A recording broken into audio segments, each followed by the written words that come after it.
So his talk is regarding the Postgres system catalog. The system catalog is basically which holds all the database related information, table, all metadata and other things. So he'll be describing all those things in detail. So please join me in welcoming Amit Sharma for this talk. So everybody can hear me, right? So everybody loves catalogs, right?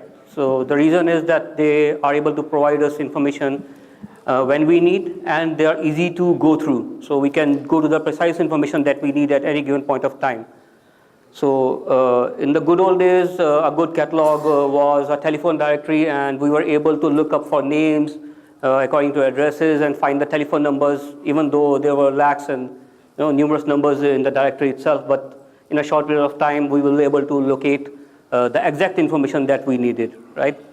In today's scenario, we have Amazon catalog, so we need anything. We just go click home and then electric or anything related to computers and mobiles. We go to that category and we find the information. So in a similar way, PostgreSQL catalogs provide us information when we need it and how we need it. Okay, so it's an inbuilt system.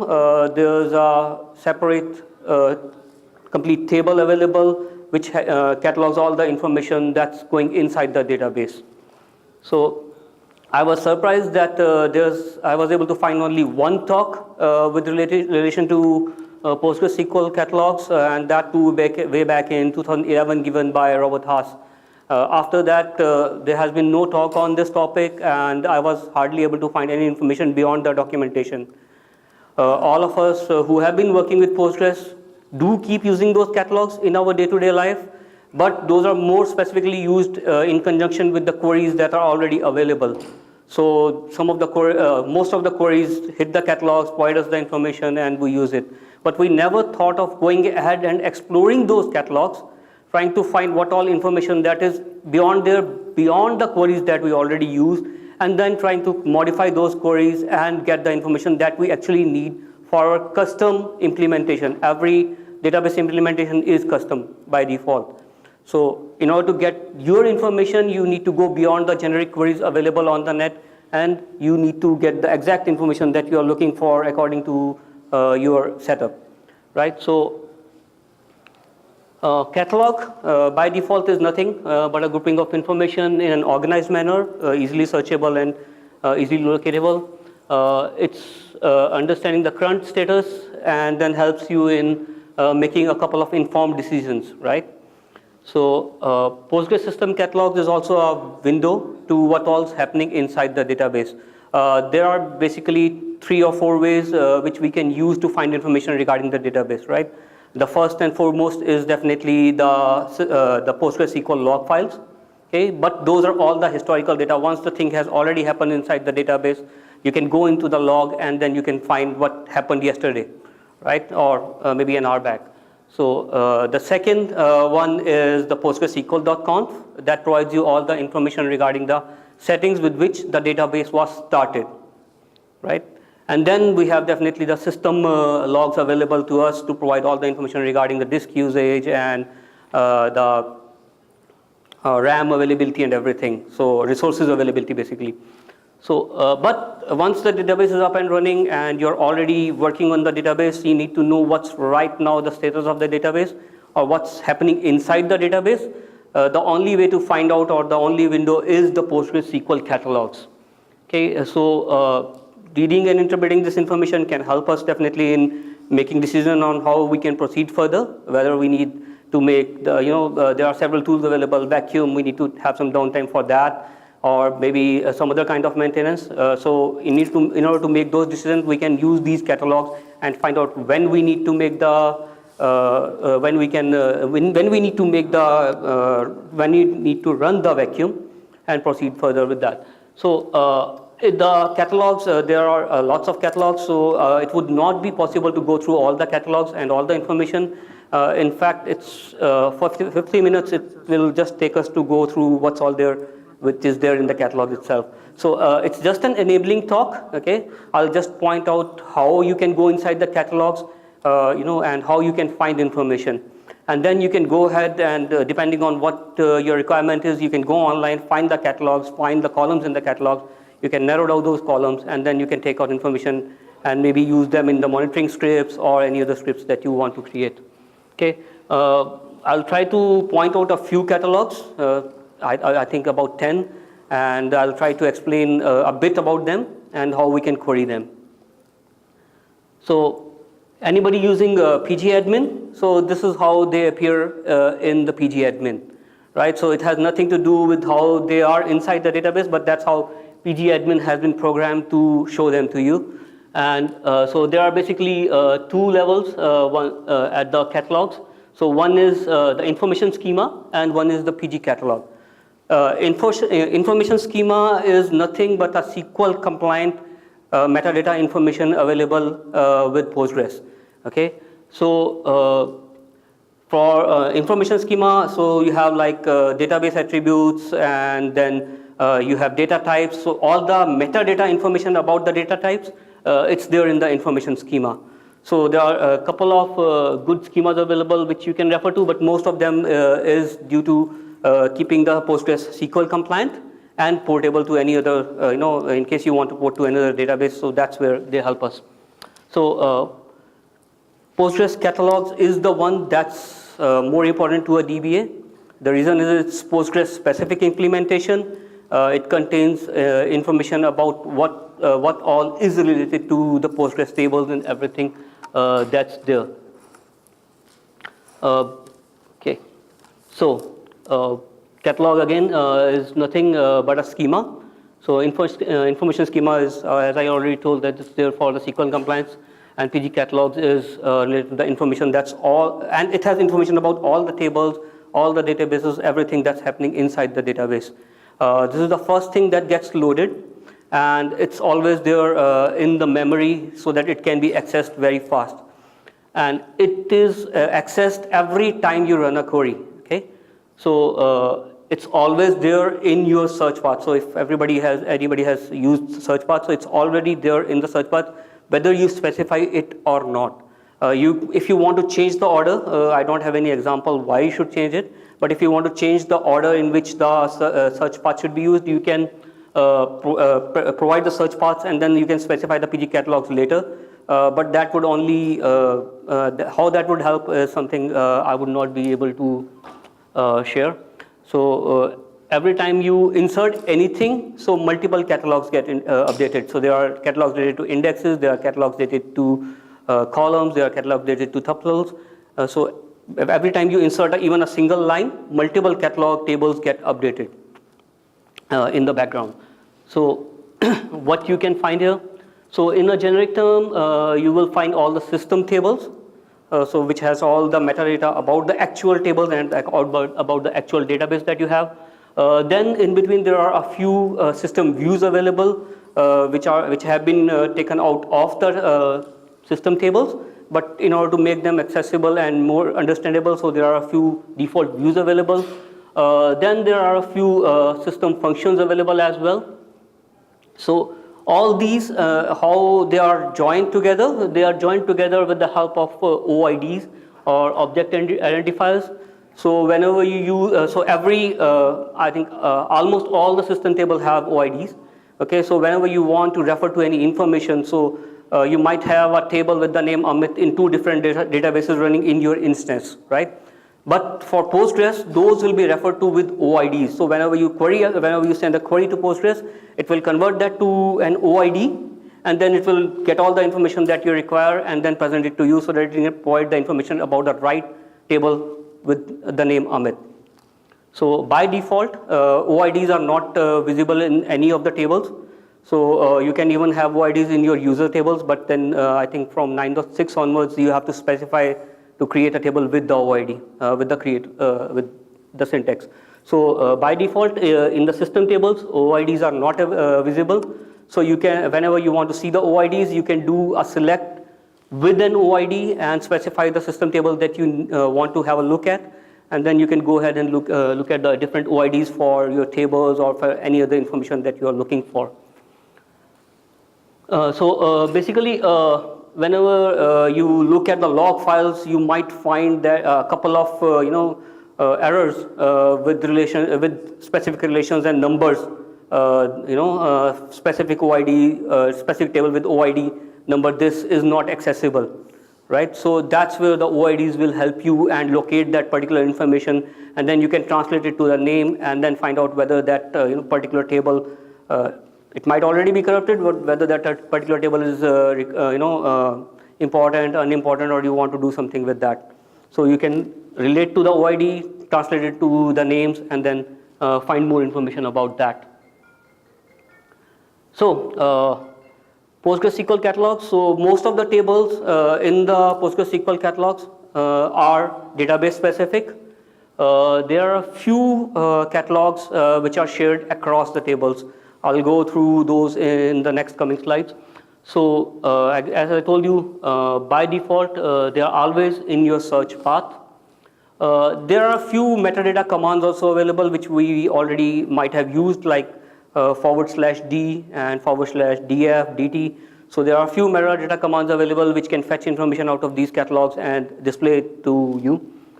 So in all, there are about 62 catalogs and couple of default views that are there to help you out in getting the information. So most of the catalogs are there with the names which you can actually relate to what information they are providing to you. So PG attribute has information about all the attributes inside our table, about all the columns that are there. So information about the columns inside a table, that's what the PG attribute provides. So PG proc is there for all the functions. So if you want to see what all functions are there available inside your database, you can simply query select star and you can find out list all the information that are there in the PG proc table. So PG namespace, again, just lists all the schemas that are there inside your table. PG auth ID displays all the roles. PG extensions displays all the extensions that have been installed. So in case you want to find out, there are third party in the sense there are open community extensions installed inside your database. You want to migrate to a new database, or you want to install a new instance with the same extensions. You can simply go inside query, because that database might have been installed 3 years back, and you might not have all the information handy to you to what needs to be installed in the new setup that you are creating. So you can simply go inside, find the PG extensions, which all extensions are there. You can install in the new database, find out information whether it's available for the latest version, whether they are available for the latest version or not, before making the jump to upgrade. So PG class. PG class is more of a classification of all the information inside your database. It has information about all the databases, it has information about all the tables or anything similar to a table, right? So any views, any indexes, any tables, anything that's there inside the PG class. So every time you insert anything in the Postgres, the information will be updated in PG class. So everything, so sequences, views, composite types, those tables, everything is there inside the PG class. So just a few columns which are there in the PG class folder. PG rel kind. So what kind of table? So as I told you, all the information is there about the various tables inside the catalogs, okay, running inside your database. So when you create a table, the PG class, you can refer to the PG rel kind to find out what kind of a table is it, okay? Whether it's an index, whether it's an generic table, or whether it's a view. So rel kind, it's a single numeric value. R stands for relations, and then I stands for index. So you can simply refer to this column to find out whether that table is an index or something else.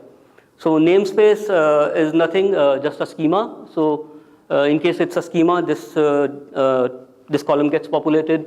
So in which table space that particular thing resides. So you have multiple table spaces, right? So you want to find out your database which you are running right now, in which table space does it reside. So you can simply refer to the rel table space column, and you will find out an OID. You can refer to which table space that particular database is residing. Okay, then rel pages is for the for the pages. Then again tuples, then rel owner. So again, everything related to that particular table, you can find out all the information relating to that table here. Okay, so we talked about that there are a couple of shared tables besides the tables being populated from the templates to individual database. So these are the couple of shared tables which are shared across the databases, right? So roles, so any user you create, anything you create, any user you create, that's there in the roles table, okay? So you can refer to the PG auth ID or auth members. So that's where the roles for all the databases will be there. You can have access and privileges assigned to those, which will be specific to every individual database, but the role will exist in this table. Okay, and then again, database. So all the databases that are running inside that particular instance, that will be listed in the PG databases. So that's again a centralized view which will show you all the databases running inside your instance. Table spaces, again, table space is a shared entity. So all the table spaces that you have created, that will be there in the PG table space. And then you can refer to the database table and find out whether that particular database is running in which table space. So you can join on the basis of OIDs and everything, and you can find out what's running where. So procedural languages templates is also centralized. So all the procedural languages are shared across the databases. So that's where all the information related to all the languages installed in your database reside. So again, while doing a migration, you can find out what all languages were there so that nothing breaks, while migrating the database. So dependencies and comments are shared in PG-SHAPN. So any dependencies on the shared objects that could be outside the database as well using the FDW. So that can be that we can find out from this table. So this is how a PG catalog table looks. So it's a PG database catalog. So database name, and then we have dat DBA, so and OID. So that's where you can relate to, you can create a join while doing a SQL query. You can use the you can use the dat OID column, and then you can relate it to the name column available in case you want to refer to some other table. The OID for the database will be available there. You can join it, create and get the name of the actual database that particular table is inside. So again, a few other were like collate, then the type of the database, then which template it has been populated from, the max, whether it has gone through the vacuum freeze or not, that's there in the frozen XID. Then the second last column is the database table space. So you can, again, it's an OID. So you can find out the OID, you can go to the table space catalog, you can relate it and find out where the actual data for that particular database is residing. And then there's dat ACL, that's the access control list, okay? So again, the roles are centralized, right? So the dat ACL is the column where it will provide you information about which role has access to this, which role is the owner for this particular database. So that's what you can find out from here. And again, so table space PG global, in case you don't have any custom tables, everything resides in the PG global database space. That's basically the data directory in which the Postgres is running. So system views. So here there are few views available for your help. So a DBA should definitely go through the definition of these tables and find out which table can help him. So it has almost all the information, so available extensions, versions of those particular extensions, then the indexes, the roles, rules, views, so everything is there in the system views. So you can go through these, you can find out which is helpful to you. So, locks is an important one. Indexes, again, is an important one. We do keep creating indexes, right? So they keep on growing, and ultimately there might just be a chance that although you are populating that index, but that index is not being used at all. So that's only consuming your space, and while doing the query, it's already leading to slowness in your query. Metadata commands. So as I told you, you can just run these metadata commands and find information about what's in relation to these. So by default, these do not provide us system tables, right?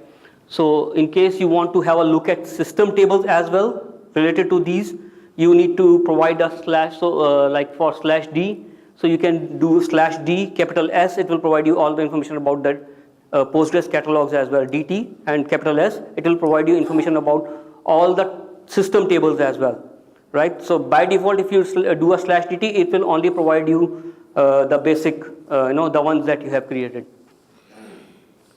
So you want to have more information about what's running behind the scene on that metadata command. You can start the psql with an -e, capital E option. Now where this helps, okay? So these are already the metadata commands. These are already providing you the information. Now you want to do, you want to put in monitoring. You want to use a monitoring script. You want to have a particular, monitoring on a specific table or a specific database, right? So /d will provide you all the information. So you cannot use that for monitoring, right? So you can run the metadata command with a psql, copy the information available here, okay? So you will have, the OIDs and the toast and everything, right? So you can customize this instead of using, all the information. You can use specific information about the owner, maybe, or the teams. So this is for the database. So you can use which owner you want to just monitor. A specific user has created how many databases. So you can simply change the owner and with that particular username, and then run it, and you will be able to find information about that particular, that particular user or what all databases he has created. So similarly with the rest of the metadata command, so like index is there, right? So you can find out, for here you can show all the indexes, right? But you want to find indexes which are related to a particular, table, right? So you can simply run the command with -e, it will give you the query which is being used at the backend. You can use the OID or the name of that particular table and find out which all indexes are there for that particular table. So what are the high level monitoring points for a DBA? So these are the basic points that as a DBA or as a system admin that we monitor in our daily activities. So settings is one thing. It contains information about all the memory that we have shared with the Postgres. Then disk space, how much is being used. Then indexes, whether they are being used or how many indexes are there, right? So vacuum, everybody knows that this is one of the big thing to watch out for. As the bloat increases inside the tables, we definitely need to vacuum to not only to reclaim the space but also to increase the performance, right? Then activity and replication. So these are the kind of things that you can monitor easily with the PostgreSQL catalogs, right? So I'll not be able to go in detail. I'll show you one example for each of these, right? So once you get inside the catalogs, you will be able to find more columns related to that information, and then you can narrow down information according to those columns and use according to your requirements. So PostgreSQL settings, right? So we have show all, so we can definitely go to the postgresql.conf and see what all settings are there, right? So but from a SQL prompt, you can do a show all, and it will display all the settings inside the Postgres right there at the SQL prompt, right? So if you want to see a particular setting from that show all, or you don't want all the information, because definitely it's going to be a huge list, right? So you can do a show and that particular, particular entity name, and you can use, so like show block size. So what's the block size of your page? So you can go and show shared memory or wall buffers. So you can use that kind of information here and find out. So again, from a SQL prompt, you can also do a set and set and update. Okay, you can update those settings from the SQL prompt itself. So whenever you are doing maintenance, you need to provide a bit of extra memory to your database, to your particular session to do the maintenance quickly. So you can so by default your data your work mem might have been set to 124 kbs, 128 kbs. But when you want to do vacuum and you want to do it real fast, you need to update that work mem, and then you can simply go to that session SQL prompt. You can do a set 512 MB, and that particular information will only be updated for that particular sessions. It will not have any effect on the rest of the sessions that are running. So for that particular session, you have a 512 MB memory available for working with it. So it might be helpful in case you want to do some reports, you want to fetch out large data, you want to do vacuum, you want to do any kind of maintenance. Yeah. So it will grab that memory from the OS?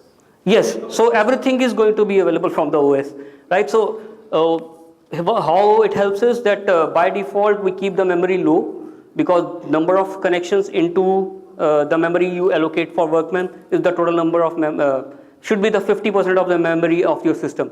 That's how you calculate, right? So if you provide 512 MB to each session, you will need to have gigabits of memory, and that memory is still not cheap. It has become cheaper, but it's still not that cheap. So for the rest of the sessions which are going to do your regular day-to-day work, select and fetch the data, maybe update couple of columns. So for that you can work with 64 MBs or maybe 128 MBs, right? But for doing the maintenance work, or maybe for running large queries which might be creating temp tables or something like that, you need to have a bit of more bandwidth available, right? So that's where this particular thing helps. So you can set it for that particular session. You can do your maintenance work as soon as you log out. The whole resources is sent back to the operating system, and then you can reuse it. So again, only for the local sessions. It does not affect any ongoing sessions or any new sessions you create. So any session you log into PSQL prompt, so that particular session is the only one that will have extra resources available to them. So disk space, again, would like to monitor the disk space, and once it gets full, it's a pain point, and Postgres might just crash. So that's what happens almost every second day. And for those who have not worked for long with Postgres, they simply go and delete the xlog folder because that says xlog. So never do that. So database, so you want to see database size. Okay, for a particular database, there might be 3 or 4 databases running inside your database. So PG database size is the catalog name. You can give the database size. So PG size pretty is just a SQL implementation. It will provide you information in a pretty format. So it will give you MBs, KBs, and GBs information instead of giving you in bytes, right? So you can simply query that catalog with the database name. Again, it will provide you all the information.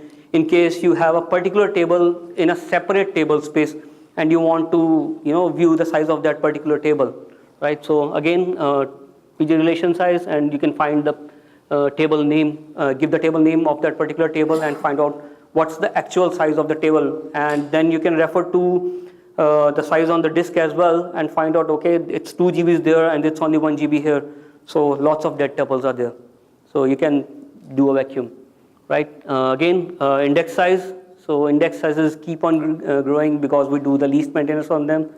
So again, one of the pain points that can be eliminated once we start monitoring those.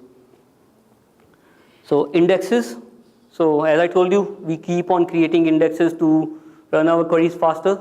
Okay, and at times there are indexes which keep on collecting data but are hardly used by the system. They might be used in some certain scenarios, but the kind of query that we use, they hardly use. So they might be, the query that we have written might be using a sequential scan instead of using the index, right? So in that scenario, you can query that particular index and find out whether that, you can query all the indexes and find out whether those indexes are actually being used or not.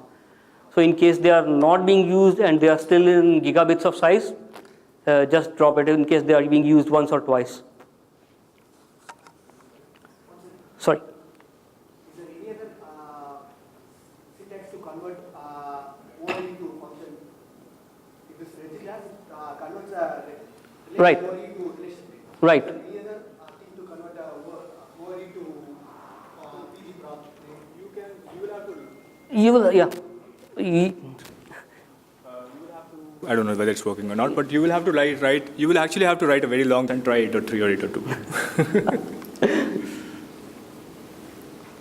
Right. So planar statistics, again, planners are used with every query, okay, and the statistics for those are very important. So in case you need to look into.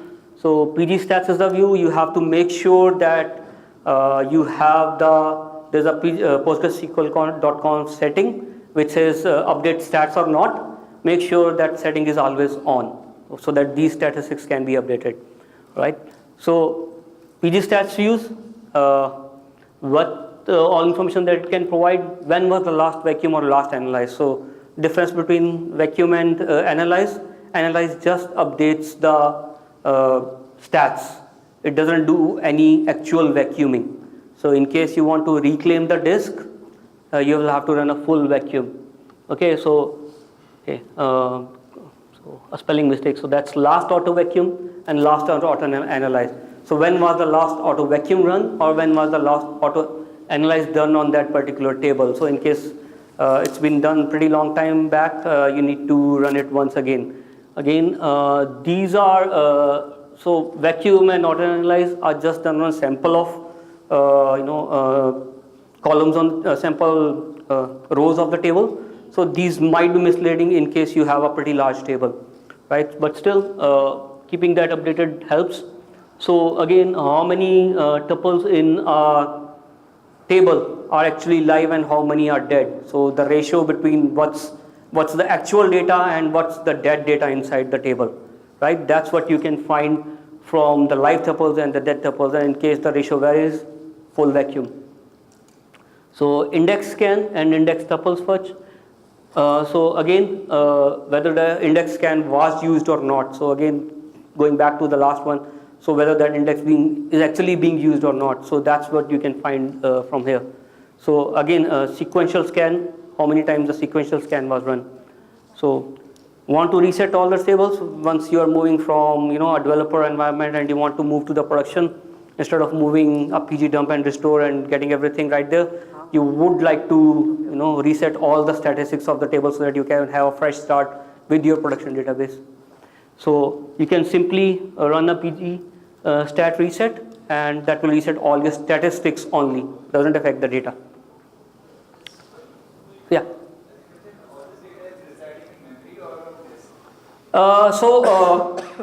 The data is always there on the disk, but the catalogs are mostly in the memory for faster access on the disk, right? Okay.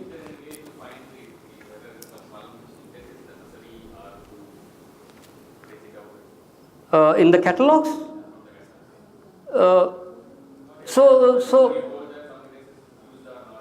yeah. So it might be possible that, so I haven't done it, so I haven't even thought about it, but it might be possible to have a look at how many times a tuple was accessed or how many times a column was accessed. I'll try to find out. Maybe you can talk to me tomorrow during the long session, and I'll try to find it out for you tomorrow. That user tables is another catalog view, which basically has the hits, the number of times a particular tuple or the thing was utilized. Just one thing to add about the statistics. These are cumulative statistics from the time either the database was started or was reset the last time. So if shown that how you can find where the logs was not granted for your query, so that means that table was already logged, and you can so again a log is already there on the table. You want to find out which user is actually or which session is actually locking that particular table. That session might just be sitting idle and doing nothing, but it might still be locking the table. So you can find out. You can do a join on stat activity and PG logs. You can find the PID. You can do a query on the system table, find out which user is actually which session is actually locking the table, and from which IP as well. So replication, again, stat replication shows you what all whether there is a, so basically whether there is a lag in the replication or not. So you can find the difference with the number of bytes, or it's basically the number of MBs that might be pending between your master database and the sync between your slave database. So you can, so the slides will be available on the website, so you can try and run these couple of queries, find out whether these are helpful to you or not, and then definitely explore the catalogs more, get on the PostgreSQL.conf documentation, find out more information about the various columns available inside the catalogs, try to build more customized queries for yourself. So the last thing, corruption. So in case you start a database and you find that particular OID or particular page is not readable, so I think even in the last session there was a mention. So PGCatCheck is the tool available in case you want to find out whether your catalog is corrupted or not, right? So you can run it and then find out. So, but again, this is after the corruption has already happened, right? So might not be that much helpful. So you should always run it whenever you run a PostgreSQL.catalog, PostgreSQL instance, run it with the checksum feature with an initDB -k. Again, it's only at the time of initialization of the database, not restarting the database or not resetting the database, right? So run it with the initDB -k, it will do a checksum, and that should be more helpful than going back and checking the corruption. So we have a use case wherein like we do database backups every day. We want to figure out whether the backups that we do today is actually a correct backup or is it the same backup. So how do we create this part for that? Okay, so the only way to be 100% sure, you take a backup using pgdump, right? PGRestore. That's the only way, because the reason for that is Postgres works in a fashion that even though all the information is there and statistics are there in the PG catalogs, the corruption will only be detected once that particular tuple is hit, once that particular page is hit. So once that particular page is read, only then you will be able to find out whether the corruption is there or not. So the best practice, take a backup daily, once in a week, make sure you do a PGRestore of any one of the backups. Sorry. So no, that is the problem. That is the problem that we're trying So to figure that, out. so that's where you can use the initDB. So maybe a checksum would help you in a better way. So the next time you want to create or you want to migrate your database, the next time you initialize a newer version, started with a -k. There might be an overhead of 0.5%, but that would be worth the data that you have. Yep.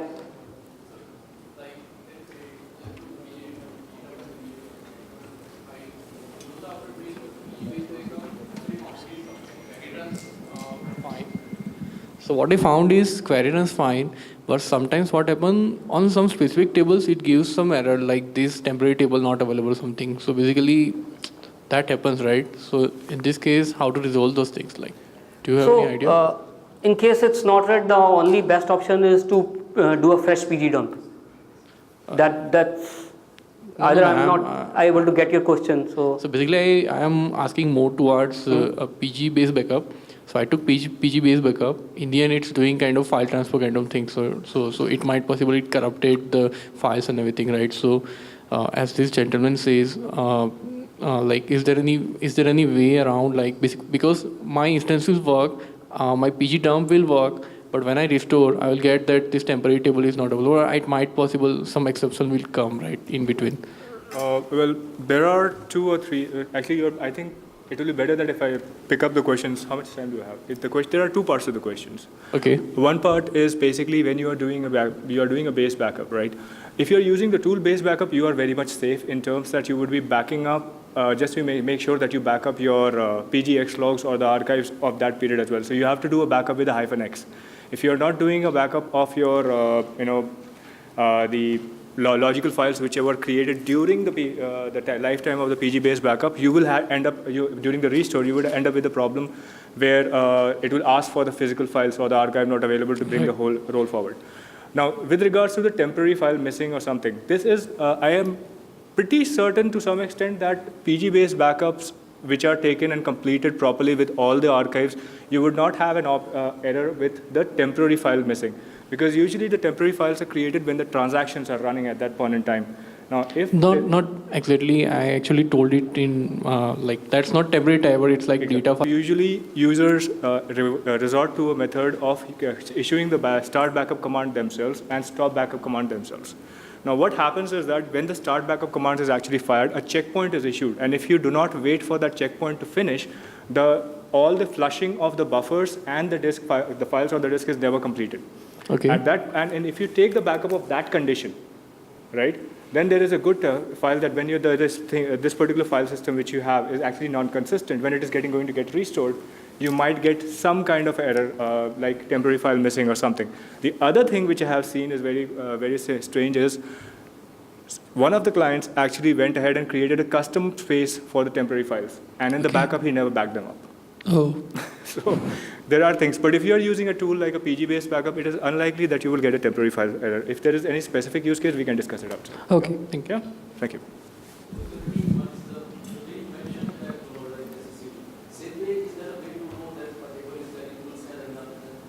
So you can use PG start user tables. so for a particular query, you can do explain plan. So in the explain plan, you'll be able to find out whether your query is using a sequential scan or using an index scan. It is. It is possible when the stats are not updated. So you do explain analyze. You generate a query plan Right, with an so explain analyze. Then and if you explain want to see analyze the is the buffer best hits, possible option. you can, in the newer version of 9.3 onwards, you can also use explain analyze buffer, which actually even lets you know whether the query, what part of the query data was already a part of the buffer. So it was already in the shared memory, and you got access faster. Because one of the things which is there is like if you have is always going to be slower than the memory access. Execution plan, because actually it executes the query itself. It is a complete execution of the query which is done at the back end, and you get the results based on that. So if there is a significant amount of difference in the estimate number of rows and the actual number of rows fetched, you have a problem. And it's a statistical problem, nothing else. So there was one more question. Not in the current version. Not in the current version. No. It is going to take some time. That is being worked on. I think in version 11, we are targeting a few features which are going to give you, these things are coming, and it is definitely going to be coming in. No. No, these are the basic thing about most of the monitoring which I would like to say that we are doing, especially in the case of backups. We do not take an estimate of the pre-size when we have started the backup at that point in time. Hence, there is a very big possibility that we would not be able to say exactly why or how much time it is going to take. So, yeah. For particular operation, the certain set of catalog tables are updated. So So is there any way like audit the information so that set for that particular operation, that set of catalogs are updated? So that's by default. So as I told you, in each and every query that you run, so the PG catalog tables is already there. So in case you update or something, or you delete something or insert something, the PG catalog table space is already there in the search path. So it will definitely update the PG catalogs. So there is no way to escape that. Only in single table or like? So there could be multiple tables. So in case of indexes, there will be a PG index table that will be updated, as well as the PG class table that might also get updated. So because all that information is not stored anywhere in like auditing information in any. So the P-SQL-E option, right? So you can have a look at what all the queries that ran behind. So started with that. Yeah. Sorry. So start your SQL prompt with P-SQL-E, run a query. You will find all the selects and joins and everything that happened behind the scenes. So you'll be able to see that. Thank you. Okay, we'll take the last question. Is there any system view or system table which keeps all information about table dependencies like primary key information, table modifiers and all? PG class will have all the information about table modifiers also, primary key? Yes, it will have information about all the columns inside the table as well. So if your column has a primary key, you'll be able to find it out from there. Well, it might be easier if you just use one of those metadata Yeah. queries. It will And to give you customize the that for Yeah. your particular table. Exactly. Okay. Yeah. Thank you, So, Amit. thank you. So if any other